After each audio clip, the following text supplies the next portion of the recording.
So is this like the modern version of Abbott and Costello meet Frankenstein?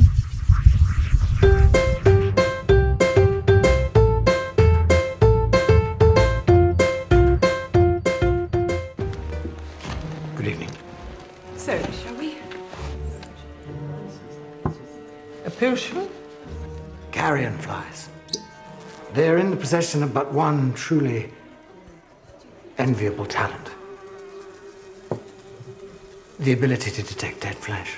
The buzzing is frightfully loud. Well, it's not the buzzing that should concern you, madam, but rather when the buzzing stops. Oh dear.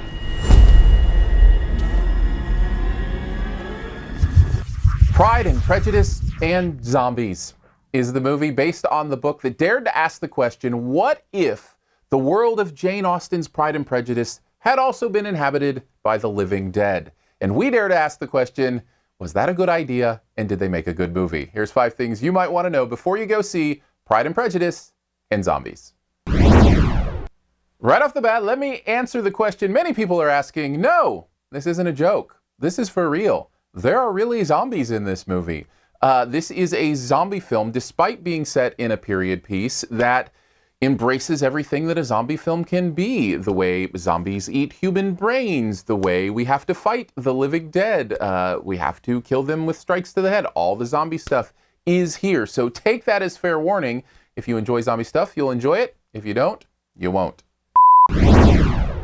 For me, I'm not a huge fan of zombies. I mean, I like Walking Dead as much as the next guy, but it's not necessarily my thing. But I'll tell you what I did like about this movie. I actually liked the Jane Austen stuff. Pride and Prejudice is a really great story, and if you're not familiar with this story, you may not realize the intricacies of the love stories and the romances and kind of how it turns are pretty interesting. And since they're loosely basing this plot on that, although in a world where the dead walk the earth, it actually still comes through. I enjoyed some of those plot turns that Jane Austen has. She does a great job, and that part of the movie actually kind of worked for me. The problem is, this ain't peanut butter and chocolate. It's not like 2 things that are strangely different that came together and everybody went, oh, that works perfectly.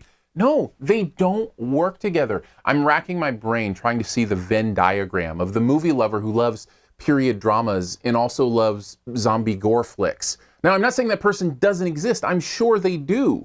The problem is, for the rest of the people, you become distracted by the part you're not that interested in. So together, they just don't fit. Actually, I'll go even further than that. Not only do they not work together, I think they actually harm each other. They bring each other down. If you're enjoying the romantic aspects of the Pride and Prejudice, of this movie, and the zombie stuff comes in, it kind of ruins that, and it ruins that realistic, authentic feel that you might have. It feels anachronistic in a very interesting way. Even though zombies aren't a real part of our history, it almost feels that way. And if you're enjoying the zombie stuff, I bet you're bored out of your skull when they go back to kind of all this period romance and that kind of stuff. I can't imagine that these 2 types of films don't actually drag each other down in a very real way for the audience. The result of all this is a pretty stale film. Because the one part takes away from the other part, it ends up kind of feeling very lifeless. Like there's not a lot of energy to it and not a lot going on. And when you've got zombie kills on screen, it should at least feel a little energetic.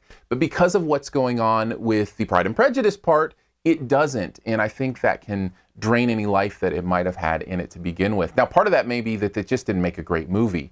And that's certainly true here as well. A lot of the performances are a little stale. Some of the direction doesn't seem to work quite right. But overall, I really think it has to do with trying to put these things together on the big screen. Overall, I feel like Pride and Prejudice and Zombies is 2 different things that just don't work well together. I can't give it any higher than a C-. Thanks for checking out this Your Movie Friend review. We'll get to the best ever challenge here in a bit. Before we get there, if you want to know more about what goes on here, click the info cards right up here. There's a little eye. If you hover up there, you'll see it. And that'll slide out while the video is playing. You can look at other reviews that have happened recently here on the channel, way to support the channel, how to go to the website, yourmoviefriend.com, all that stuff. Also, if you do Periscope, follow me, Aaron Dicer, Aarondicer. Every Monday at 5 Central, I Periscope about the weekend in film. a little bit of news, get to reviewing movies maybe I didn't get to on YouTube. So you can check that out on Periscope if you do that. It's fun to kind of have that live interaction.